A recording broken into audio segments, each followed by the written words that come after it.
आदरणीय दर्शकबिन, PSR podcast के ई निर्वाचन विशेष कार्यक्रम में अपने सबके स्वागत बा। आज हमनी के स्टूडियो में अतिथि के रूप में 12 क्षेत्र नंबर 2 में उज्यालो नेपाल पार्टी से उम्मीदवारी देहल उम्मीदवार मेघराज पासवान उर्फ निखिल जी उपस्थित बारन। सबसे पहला उनकर आगे स्वागत कर जाओ। निखिल जी, स्वागत बा अपने के। धन्यवाद रमेश जी। पीएसआर पॉडकास्ट के बहुत बहुत धन्यवाद। आज के निर्वाचन विशेष में हमरा के निम्ति अली अपन 2 शब्द राखेला बहुत बहुत धन्यवाद। अच्छा, अपने के उम्मीदवारी 2 नंबर क्षेत्र में काहेला? सबसे पहल का प्रश्न अपने से।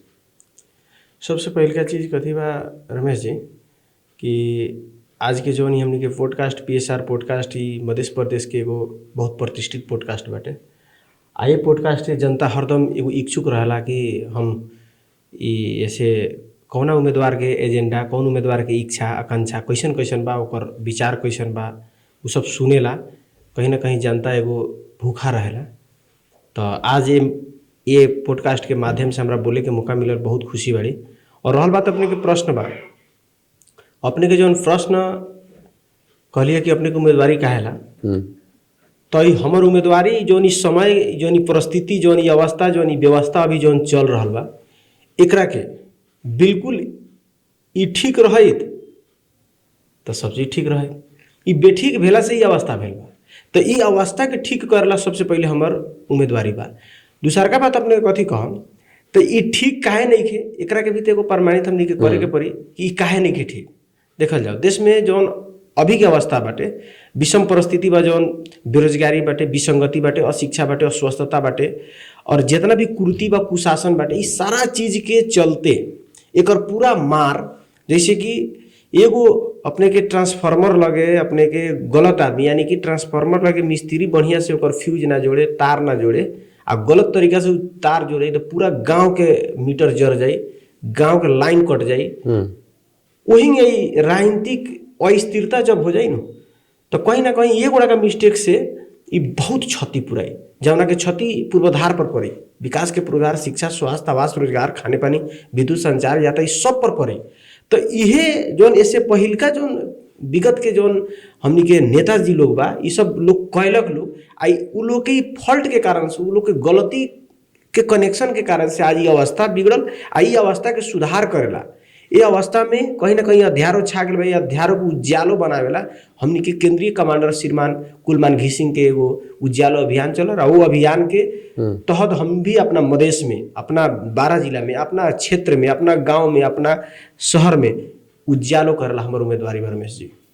अच्छा, अपने विगत में पत्रकारिता भी कोई नहीं अभी कब एगो इंस्टीट्यूट के रूप में मधेश लोक सेवा आयोग भी चला रहल बनी ना, ओकर बाद में अब नेता भी मतलब बने चले नहीं, माने पत्रकार भी हो गए नहीं, ओकर बाद में शिक्षक भी बन गए नहीं, एने नेता भी बने चले नहीं, माने कथी सब चीज अपना ही करेंगे और बाकी लोग नहीं है। वो तहाँ नेता जो राजनीतिक सब दिन से करते आ रहा बा, उ लोग का करी जब सारा कुछ अपना ही करम। तो देखा जा रमेश जी, बड़ा बढ़िया प्रश्न अपने कहली है कि अपने लोक सेवा इंस्टीट्यूट भी चलाइले, पत्रकारिता भी कैली और आज नेता में अथी करे के पड़ा।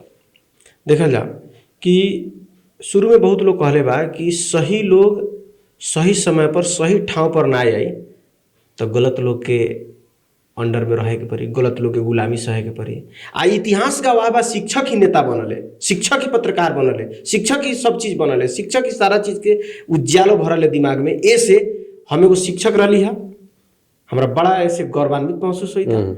आ रहल बात की एगो पत्रकार भी हम रही है, एगो चुस्त दुरुस्त, एगो विशुद्ध रूप से, एगो क्लियर रूप से जनता के आवाज के बुलंद हम बनौत रही है।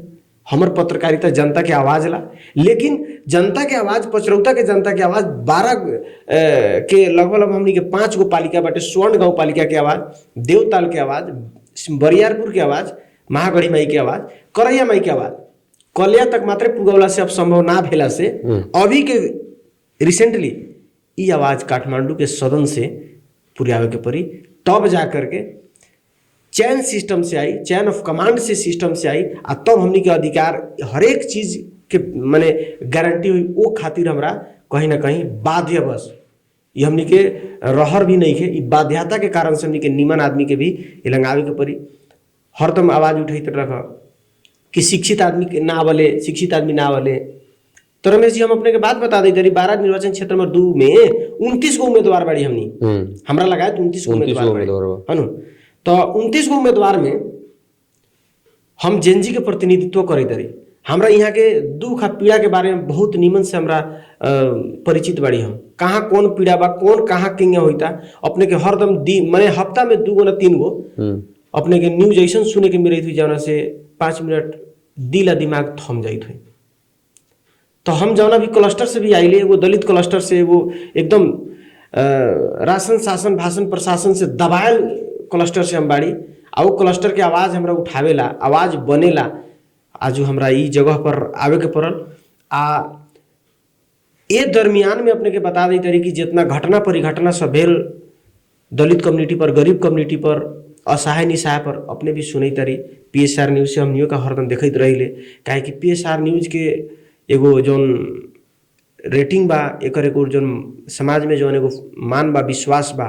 कहीं ना कहीं पहले लोग अपने सुन ले हम कि नॉर्मल न्यूज़ से, रेडियो से लोग समाचार सुने तो ओकर वैल्यू ना हो गए। लेकिन एक बार BBC या बीरगंज में एगो 99 FM बाटे, 99 से बोले तो लोग 99% विश्वास करे, BBC से 100%। तो कहीं ना कहीं 12 जिला के आज हमरा बड़ा खुशी लागल है कि 12 जिला की PSR न्यूज़ जोन बा कहीं ना कहीं हमरा ये BBC का लेखा हमरा लागल है कि 12 जिला के BBC हमारे इहे बा। ऐसे हमनी का सुनी ले। आ संजोग से मध्य प्रदेश में चर्चित बा। सारा लोग एक बार यानी पश्चिमी और पूर्व के लोग ने, जनकपुर और के लोग ने पश्चिम बीरगंज और आवही के पड़ी अबे करे लोग। तो एक राउंड लोग चाहले कि रमेश ठाकुर के जरे हम बैठती। आज हमरो एगो मने इच्छा अपने जरे पूरा भेल। ई इच्छा पूरा होते हुए भी हमर आकांक्षा जोन बा हमरा जनता के, जितना यहाँ के नागरिक बा, जनता बा, उस सारा लोग के आकांक्षा के पूरा करेला कहीं ना कहीं आज हमरा ई प्लेस पर अपने स्टैंड दिखाई तारी हमरा अपने। मगर कहनी है बातचीत के दौरान में जे सही आदमी सही ठाव पर ना जाए तो सही विकास ना होगा ना। अब विगत अगर देखल जाए तो पचरौता नगर पालिका के केस में हम मात्रे कहला चाहम, अपने शुरू से लगनी वो व्यक्ति जिनकरा पक्ष में वो व्यक्ति जीतल, यानी कि मतलब अच्छा देख के ही लागल हो ना। अभी तो मेयर बरन आ अब अपने के नजर में खराब कैसे हो गए, यानी कि वहाँ तो कुछ न कुछ अपने के स्वार्थ पूरा ना भेल तब नु जाके वो आदमी खराब हो गए। अपने कहता नहीं कि सही ठाव पर सही, तो जब शुरू में अपने जब मूल्यांकन करनी जो ये आदमी सही बा, अपने सही के आदमी के साथे लगनी, तो अभी काहे वो आदमी खराब हो गए। देखा जाओ रमेश जी, अपने कहीं ना कहीं पचरौता के नगर प्रमुख श्रद्धेय नेता जलंधर सिंह के बारे में अपने बात करी तरी जी। देखा जाओ जलंधर सिंह के विषय में अपने कहलिए कि शुरू से अपने लगली। इससे पहले के भी मेयर साहब रहलन रमेश जी, वो हमारा श्रद्धेय नेता रमेश जी रहलन, रमेश यादव। उनका में इनका में खासे कोनो फर्क नहीं है।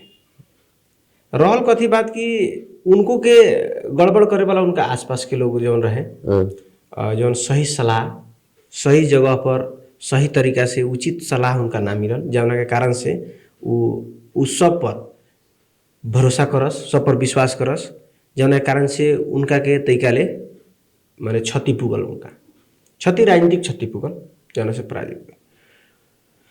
वैसे ही अपने के उस सारा चीज के कमी कमजोरी के विद्यार्थी आंदोलन से लेकर के सारा चीज नगर पालिका के शिक्षा, स्वास्थ्य, आवास, रोजगारी जितना भी चीज के मद्देनजर करते, कृषि में लगानी, किसान के बीमा, दलित के शिक्षा, जनजाति के स्वास्थ्य, इस सारा लोग के मांग के एगो कॉमन साझा एजेंडा बनलन जलंधर सिंह। तो जलंधर सिंह व्यक्ति तो केहू खराब ना होखले। अब अगर कथी बात के थी कि ठीक इससे पहले जंग या आसे पासे लोग का चलते सारा चीज गड़बड़ भेल, कहीं ना कहीं ए में केंतिया भेल कि देखा जाए राजनीतिक मंत्र, तंत्र, यंत्र और षड्यंत्र के कॉम्बिनेशन है। खूब बढ़िया समझम, मंत्र, तंत्र, यंत्र और षड्यंत्र के कॉम्बिनेशन है। तो जलंधर सिंह मंत्र में भी खड़ा निकलन, तंत्र में भी खड़ा निकलन, यंत्र में भी खड़ा निकलन, लेकिन षड्यंत्र में गड़बड़ा गया। तो षड्यंत्र में गड़बड़ाए का अति कारण हो गए रमेश जी कि उनका आसपास के जो लोग रहे न, वो लोग का बड़ा डिस्टर्ब होके लागल। वो लोग का बहुत डिस्टर्ब होके लागल कि इ त निखिल पासवान रही तो मेयर साहब के हर जगह पर सलाह दी। वन मैन आर्मी हमारा अभी निखिल पासवान जो आईडी रहे रेस्टिकेट पर रेस्टिकेट हो गए। दिन में पचरौता के न्यूज माने दिन में 10 बेर से ज़्यादा आ जाए न्यूज। बहुत बेर अपना के न्यूज हम भेजले ओखन, बहुत सारा चैनल में भेजी, काठमांडू चैनल में भेजी, सारू में भेजी। मेयर साहब से अभी भी हमारे संबंध कोनो खराब नहीं है। मेयर साहब बहुत निमन संबंध बा। वही दिन तो प्रियंका दास के वो भाई के बियाह के पार्टी रहे, ओहिमे संजोग से भेंट हो गई साहब, तब बातचीत भेबे कैला, प्रणाम पाती होबे करले। काहे कि नेता मेयर बाद में न बड़ा, पहले तो हमारे जेठ भाई बड़ा हगी ना।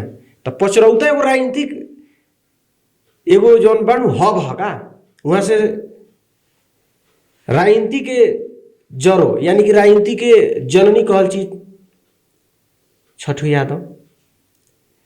इससे पहले छठू यादव से पहले छठू यादव के लियावे में हमने के रामजी सिंह, हमने के बाबा बहन, इससे पहले स्वतंत्र सेनानी कहे मतलब कांग्रेस के बहुत बड़का एगो नेता जो डायरेक्टे काठमांडू प्रधानमंत्री के कार्यालय में भी सापा ढीठे जाए वाला हमने के देखले नहीं कि बाबा जी के नगीना सिंह स्वर्गीय अभी बाबा।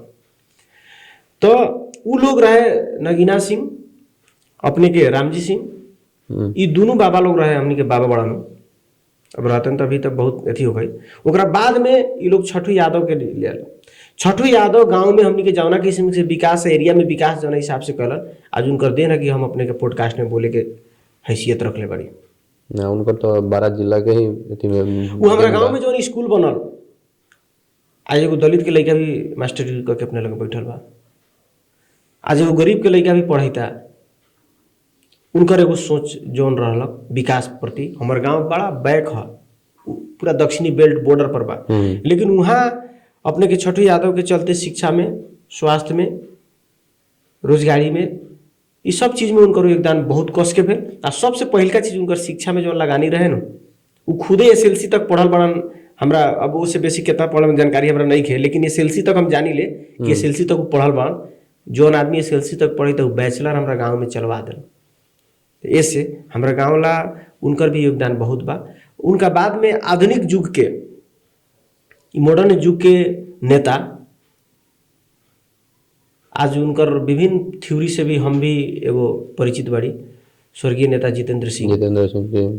कहीं ना कहीं जितेंद्र सिंह के देन जौन बाटे बहुत अथी बाटे, है कि ना। जितेंद्र सिंह के नाम लेला पड़ते क्या दिल थम जाले। आज हमार गाँव जौन अवस्था में बा,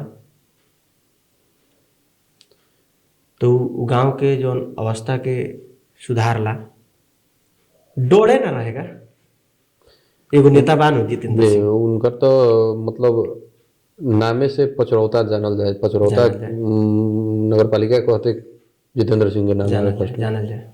हमने भी कुछ दिन मतलब उनका साथे बातचीत कैनी। तेज से आज हम जेंगे उम्मीदवार बनल बड़ी रमेश जी। हम बहुत भीतर से वो आत्मा के पूरा बलियो बना के हम कही तरी कि आज के समय में हमार गांव जितना मिस कैले बा, इससे पहले हमने के अभी छठू प्रसाद यादव भी जिंदे बड़ा। हम उम्मीदवारी दार्ता कर ली, 2 दिन बाद उनका से गिरई भेंट करे, उनका से भेंट करे गेली। उनका से भेंट करे गेली न, तो उनका जो एगो जोश रहे भीतर के, कहलक कि अब तो हम तो निकल गेली, लेकिन गांव केंगा रखे के बा, अब तोहनी के सोच। हम जितना हमरा लूर रहे उतना बनैली, ओकरा के सुरक्षा करे के, संरक्षण करे के, आ जोगावे के जिम्मेवारी तोहर बा। हमरा ओर से आशीर्वाद है तोरा, तू जा राजनीति में तू अला हन। ई चीज किस्म के उनका से भेंट कैली। तो कहीं ना कहीं हमार गांव बहुत मिस कैलक। छठू जी के भी सांसद में लोग ना जीतेलक। ओकरा बाद में छठू जी तैका निष्क्रिय भेलन स्वास्थ्य के हिसाब से। तो स्वर्गीय नेता जितेंद्र सिंह भी अलन। उ नेता साफा हल्ला करके कहस कि एक बेर जे हमरा के मौका मिली तो बहुत कुछ करती, लेकिन काल न कब के कर अथी हो जाए। उनकर स्वर्गवास भेला के बाद में हमरा गांव नेता विहीन हो गए। आ हमरा गांव में जितना भी अभी अपने आप के नेता कहे वाला लोग बा, नेता है नामे अगाड़ी नेता बाटे, लेकिन नेत सही नहीं है। ओकरा बावजूद हमरा आवे के पड़ल। आ इस सारा चीज के हमरा गांव के भी, हमरा पचरौता के भी इस सारा चीज के आगाड़ी बढ़ावे ला हमरा त आवे के पड़े। तो वहाँ के मतलब विभिन्न दल सके कैंडिडेट सके जे बा उम्मीदवार लोग उ लोग मतलब आरोप कथी लगावेला कि निखिल वोट काटे लगी मतलब चुनाव में उठल बा, बात सही है का? मतलब वोट काटवन नेता के रूप में अपने के देख रहल बा वहाँ के और उम्मीदवार लोग, ये पर क्या कहला चाह? देखल जा कि मने जथी के बोरा रही खोलम को बोरा में तो उहे चीज न निकली। अब चीनी के बोरा हुई तो चीनी निकली, नून के बोरा हुई तो नूने निकली। हमरा लग आज 20-25 करोड़ रुपया रहित, 10-15 बीघा जमीन रहित गांव में, तो भाषवा जो अपने प्रश्न कैली है तो अपने के जहाँ से प्रश्न आयल बा उ लोग के बोले के मिले। आज यह प्रश्न रामकिशोर यादव के केहू कही कि वोट काटेला उठल बड़न? यह प्रश्न चंदन सिंह के केहू कह सकता कि वोट काटेला उठल बड़न? यह प्रश्न अरविंद शाह के केहू कह सकता कि वोट काटेला उठल बड़न? यह प्रश्न भैयाराम सोनी के, भैयाराम यादव के केहू कह सके ना? कह सके काहे ना कह सके कि उ लोग के क्लस्टर अलग बा। क्लस्टर का मतलब कास्ट अलग बा। हम दलित क्लस्टर के उम्मीदवार बाड़ी, हमरा लग संपत्ति नहीं के, पैसा नहीं के, बाकी सारा चीज बा। अपने के ई चैनल के माध्यम से हम कही तरी 12 जिला के टॉप 5 और टॉप 10 अपने के कहीं चैनल मूल्यांकन कैले हुई, ओपन डिबेट करावल जाओ कि कौन कथी में धनिक बा। हम पैसा में धनिक नहीं खी, ज्ञान में धनिक बाड़ी, जनता के दुख सुख में केंगे या समाधान के लिए वो सब में चीज हम धनिक बाड़ी, विचार में ठीक बाड़ी, चरित्र में ठीक बाड़ी, सारा चीज में ठीक बाड़ी। होखल है कि अवस्था जैसन भी होके तो स्थिति या परिस्थिति जो भी होके मनस्थिति सभा बुलंद रहे के चाहिए। और हम पूरा बुलंद बड़ी, पूरा फुल पोटेंशियल के साथ जा रहा बड़ी। हमरा से जानता गेला के बाद में एक एक प्रश्न करे था। आज नया बस्ती में रही है बाबू, पहिला कारले तो सबै आश्वासन दिए, तपाईँले के गर्नुहुन्छ? एक आदमी हम जवाब दिली है कि बुआ म पहिलादेखि इन्स्टिच्युट चलाइरहेको छु, 200 विद्यार्थी प्लसलाई मैले पढाएर जागिर दिएको होला र अर्को पत्रकारिता पेसाबाट आएको छु र पत्रकारिता पेसामा म मेरो चरित्र एकदम शुद्ध छ, कहीँ कुनै पनि ठाउँमा मेरो गडबडी सडबडी छैन। र अहिले जुन पार्टीमा मैले लागेको छु, पार्टीको नाम छ उज्यालो, यानी कि उज्यालो भनेको अज्योत गरेवाला। त म पार्टी उज्यालोबाट र यो पार्टीको केन्द्रीय कमान्डर सर्दै नेता कुलमान घिसिङजी हुनुहुन्छ, जुन 2072 सालमा यो विद्युत प्राधिकरणको एमडी बनेर काम गर्नुभयो। र त्यो बेलादेखि 72 पछि जुन त्योभन्दा पहिला जुन थियो कि मान्छे हरेक मान्छेको मनमा के हुन्थ्यो कि एउटा इन्भर्टर घरमा राख्दा बेस्ट हुन्छ कि, र लगभग गाउँ घरमा सबै ग्रामीण इलाकासम्म सबैको घरमा हुने खाने घरमा इन्भर्टर थियो। तर 72 पछि गरिबको घरमा जब बत्ती बल्न थाले नि, 22 घण्टाको जुन लोड सेटिङ, त्यसपछि कुलमान घिसिङ लाइटमा हुनु। र हरेक पर्वमा, हरेक चाडपर्वमा सबै कर्मचारी आफ्नो फेस्टिभल मनाउन जान्थे, जनता फेस्टिभल मनाउँथे, मान्छे रमाउँथे हैन? त्यो सबै चिजमा, दसैँमा, तिहारमा रमाउँथे, देउसी भैलो खेल्थे। त्यति बेला एउटा यो देशको सपूत बिजुलीको स्विच अन अफ गरिरहेको थियो, त्यो व्यक्ति हो कुलमान घिसिङ। अनि यहाँ तपाईँको ठाउँमा कुलमान घिसिङले गर्दा आज तपाईँहरू बत्तीमा बस्न पाउनु भएको छ, मोबाइल चार्ज गरेर कुरा गर्न पाउनु भएको छ, सारा चीज चल रहल बा। ऐसे जनता कभी भी ना कह सकता कि वोट काटेला उठल बा। वोट काटेला कहे जनता ना जंतुए होई। ऐसे हम कहम कि जे वोट काटेला कहता, जे जाउना के समर्थन करता, उस समर्थन के अगाडि हमरा के डिम करे के चाहिता, तो हम उ लोग से कहे के चाहम कि अपने अपन उम्मीदवार के हमरा के बैठाऊ। आई मध्य प्रदेश के प्रतिष्ठित चैनल बाटे PSR,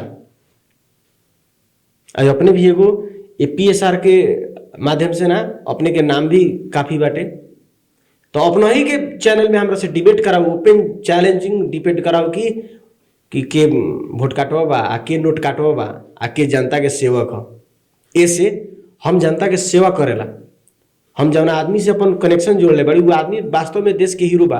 हो सकले हमरो में गड़बड़ी होई ना होई से बात थोड़े बा, होई, लेकिन वो गड़बड़ी इतना भी नहीं खे कि हम हमरा सेवा करे में अथी हुई। हो सके तो हमरा लगे पैसा कम बा, लोग कहत कि हमरा के मासू खियावा, चाहे मासू दारू खियावा, चाहे हमरा के 500 रुपया पैसा था, तू हमरा से ना हो सके। कहे कि हमरा अपने बीरगंज से आइले त मोटरसाइकिल से कैली घर दैलो बहुत बल्ल बल्ल लोग के तैयार देखे के नजरिया थी, बोले तो एगो स्कॉर्पियो दुखे सुखे कहलिए से ठीक है बा ले लिया। तो लेके एगो स्कॉर्पियो ले ली। तो कुछ अपने ऐसा लोग सब बढ़िया लोग भला आदमी लोग भी बहुत बा न, 100 रुपया 50 रुपया लोग सहयोग कला। आज जमुना गाँव में हम जाई तरी 5 आदमी 7 आदमी 10 आदमी जौन हमरा साथे बा, तो लोग पहले बतुआ लेते तो लोग खुशी हो जाई। तो ओकरा बाद से लोग बाबू आज मेरे दैलो माँ भात खाऊँ है भनेर आज हमरा के यहाँ खाना खा लिया। उ चाहे जौन भी जात के लोगों को, जौन भी समुदाय के लोगों को। तो हम कैसे कहम कि हमरा के जनता कही था कि वोट काटवा तो उ ह जौन 4 बेर चुनाव 5 बेर चुनाव लड़ल जीतबे नहीं के करैत, जेकर दांत हिले लागल, आज भी दूसरा के चांस नहीं के देत। वोट काटवा तो उ ह जिंदगी भर एनजीओ चले लगा, आज भी आके कही कि हम नेता बनम। वोट काटवा तो उ ह। अरे भाई एक कार्यकाल में तू का विकास कैल, एक कार्यकाल में तू का विकास कैल, खाली पार्टी बदलला से होई? विकास विकास विकास ई खास करके विकास के मॉडल बनावे वाला कैंडिडेट के चुनाव, प्रतिनिधि सभा कहल चीज विकास करे ना, उ नीति नियम बनावे के लागी होखेला। प्रतिनिधि सभा के काम कथी, सांसद के काम कथी हो, देश के एगो ऐसा मतलब किस्म के सिस्टम में ले जाए के कानून बना के कि उ कानून में जाए देश। विकास करेला तो बड़ा अध्यक्ष बा, मेयर बा, ओकर बाद में यहाँ विधायक लोग बा, प्रदेश सभा सदस्य लोग बा, सांसद से विकास के अपेक्षा रखेला। तो ये लोग अपने लोग समझाई नहीं ना, जनता के घर दैलो में गेल बेर में अब लोग कहला ई रोड बनवा दी, तो मेयर के काम और बड़ा अध्यक्ष के काम भी अब सांसदे लोग करी तो देश के चलाई। देखल जाओ रमेश जी, बड़ा बढ़िया प्रश्न अपने कैले कि कथी भेला कि हम रही एक बारी एगो हॉस्पिटल में गेल, तो वहाँ एगो डॉक्टर साहब हम बैठा रही।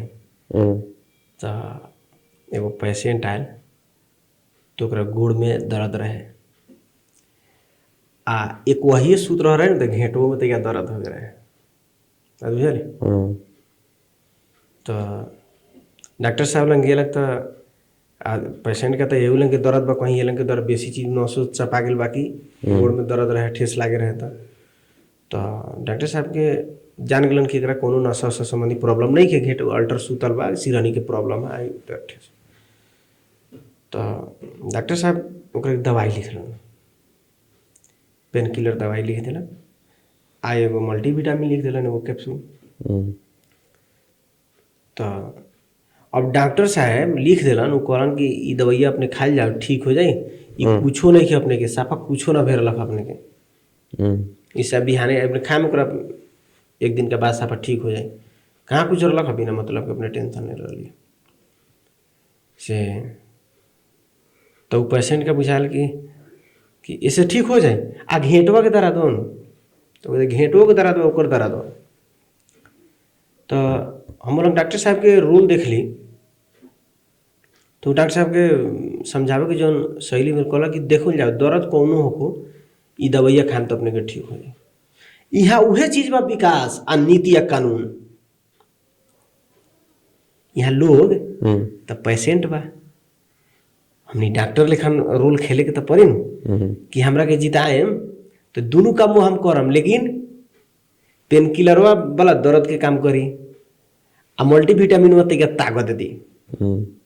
तो हम वही कथी करम कि पेन किलर कथी से हो रहा बा, जौन कि मान लीजिए रामा को नाम बाटर नागरिकता प्राप्त न होने प्रावधान तो रहे न पहले, तो कानून तो बनल कि आमा के नाम से नागरिकता प्राप्त होके वाला कानून तो बन गेल, कुछ जिला में लागू भी हो गया, यहाँ भी शुरू हो गया। तब न एगो लड़कवा अपने के रहे हमनी के साफी समथिंग, साफी एगो लड़का रहे न, तो साफी लड़का के नागरिकता मिल गई, ये तो हो गया। तो दर्द हटावेला पेन किलर चलावे के हुई, आ देह में ताकत ले आवेला मल्टीविटामिन चलावे के पड़ी।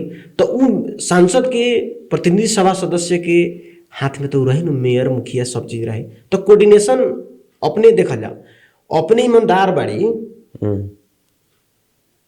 आप भला तो संसार भला, आप गलत तो संसार गलत। तो अपने ठीक रहा तो सबसे रिलेशन ठीक रही। तो विकास कर ले जब 20 करोड़ 25 करोड़ 50 करोड़ रुपया जो बना वाले, तो अपने सांसद बड़ी तो अपने कोऑर्डिनेशन तो करम, तो कोऑर्डिनेशन केंद्र से भी करम, प्रदेश से भी करम, यहाँ से भी करम, सब चैनल मिला के अपने मंत्री प्रधानमंत्री चाहे सभी निकाय से जितना भी बा उस सारा चीज से अपने कोऑर्डिनेशन करके एथी करम, तो अपने के सारा विकासो वाला काम हो जाए। अब विकास कहे के चीज में खाली रोड नाला नानू हो, लोग बुझले ना बात के, लोग के तो पेन बा, यहाँ दौरत बा, लोग तो पूरा पेनिक बा कि हई हो।